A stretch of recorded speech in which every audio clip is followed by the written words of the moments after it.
बिस्मिल्लाहिर्रहमानिर्रहीम। अस्सलाम वालेकुम व्यूअर्स, आप देख रहे हैं डाइनिंग। और आज हम बहुत ही नरम लेकिन खस्ता गुड़ वाली बाजरे की रोटी बना रहे हैं। रेसिपी पसंद आए तो चैनल को सब्सक्राइब कर दें। बेल आइकन प्रेस करने से आपको वीडियो का नोटिफिकेशन सबसे पहले फ्री में मिल जाएगा।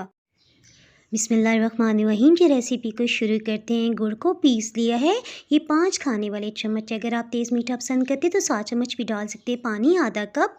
चूल्हे की हीट को लो ऑन कर लिया है। बैक साइड की गैलरी में मैना बोल रही है, कितनी अच्छी आवाज़ें आ रही हैं। एक उबाल आती हीट को ऑफ कर देते हैं। इसके साथ ही मैं आपको बताती चलूँ, बाजरे का आटा चक्की का मोटा पीसा 1 कप पूरा एक आधा बाउल में डाल देते हैं। 1 चाय की चम्मच यीस्ट खमीर जाएगा। मीठा सोडा 1 चाय की चम्मच का चौथाई हिस्सा। इससे बाजरे की रोटी बहुत नरम बनेगी। अच्छी तरह से मिक्सअप कर लेते हैं। बाजरे की रोटी को नरम बनाने में गर्म पानी बहुत ही अहम है। सो गर्म पानी को दोबारा से खूब गर्म करके छान के डाला है। गर्म पानी की वजह से हाथ भी जल सकते हैं, सो इसे स्पैचुला या चम्मच से मिक्स करते हैं। 2 मिनट तक इसे कवर करके रेस्ट देते हैं ताकि नॉर्मल टेम्परेचर पे आ जाए। तिल की अफादियत से तो किसी को इनकार नहीं, सो 2 चम्मच तिल और विटामिन ई का खजाना सूजी 2 चम्मच डाल देते हैं। घर के बुजुर्ग भी बाजरे की रोटी को आसानी से चबा सकें, सो इसमें खाने वाला चम्मच देसी घी या मक्खन पिघला के डालते हैं। ये नीम गर्म ही बाजरे वाले बाउल में डाल देते हैं। सभी हेल्दी अज़ा देखने में कितनी खूबसूरत लग रहे हैं। अब हाथों का इस्तेमाल करते हैं। ये देखें, ना ये नरम है और ना ही ज़्यादा सख्त। इसमें मज़ीद कोई पानी का छींटा नहीं लगाया।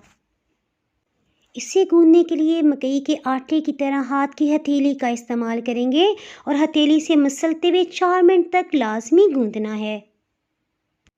आप खुद महसूस करेंगे ये अच्छी तरह गूंदा जा चुका है।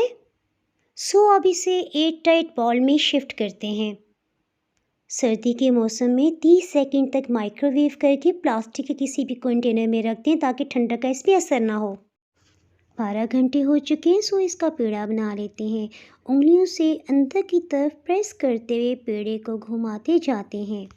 आधी चाय की चम्मच खुश्क आटा बेलने से पहले डालते हैं। पेड़े के नीचे ऊपर भी खुश्क आटा लगा लेते हैं ताकि ये नीचे से ना चिपके। हल्के हाथ से फैला लेते हैं, साथ साथ दूसरे हाथ से जो भी क्रैक्स हो वो फिल करते जाते हैं। अब बेफिक्र होकर बेल लें। जो भी किनारे फटेंगे ना, उनकी बिल्कुल फिक्र नहीं करनी। थोड़ा सा रुख तब्दील करते हैं। रोटी के नीचे भी खुश्क आटा लगाया है, सो रोटी आसानी से हरकत कर रही है। अब हाथ की हथेलियों से घुमाते जाएंगे। जो भी किनारे फटे हैं ना, दोबारा से इन्हें जोड़ लेते हैं। ये देखें, सभी किनारे कितने गोल हो गए हैं, जैसे कभी फटे ही नहीं थे। तो जनाब, यही ट्रिक है। अब जो किनारे ज़्यादा मोटाई के हैं ना, उन्हें उंगली से बारीक कर लेंगे। 3 मिनट तक इसे मीडियम लो हीट पे प्री हीट कर लिया है। अब हीट को बिल्कुल लो कर देंगे। मक्खन या ऑयल से ग्रीस कर लें पैन को। हाथ और चम्मच की मदद से तवे पे डालने से ये बिल्कुल भी नहीं टूटेगी। मक्खन या ऑलिव ऑयल से रोटी को ग्रीस कर लेते हैं। चूल्हे की आंच को बिल्कुल लो रखा हुआ है ताकि गुड़ वाली रोटी पे सुनहरी फूल आए और ये बिल्कुल भी ना जले। 1 मिनट के बाद आप हाथ या चम्मच से हिला सकते हैं। 1 से 1.5 मिनट में दूसरी तरफ से भी सिक गई। ये बहुत ही नरम बनी है। एक हाथ से भी आप तोड़ के खा सकते हैं। सर्दियों की तो स्पेशल सौगात है। सर्दियों में बाजरे की रोटी से बहुत तवानाई मिलती है, सो आपने ज़रूर ट्राई करनी है। अगर आप ऐसी मज़ीद बहुत सी हेल्थी टेस्टी चटखारेदार रेसिपीज़ देखना चाहते हैं तो इसके लिए चैनल को सब्सक्राइब करना पड़ेगा। दुआओं में याद रखें। अल्लाह हाफिज़।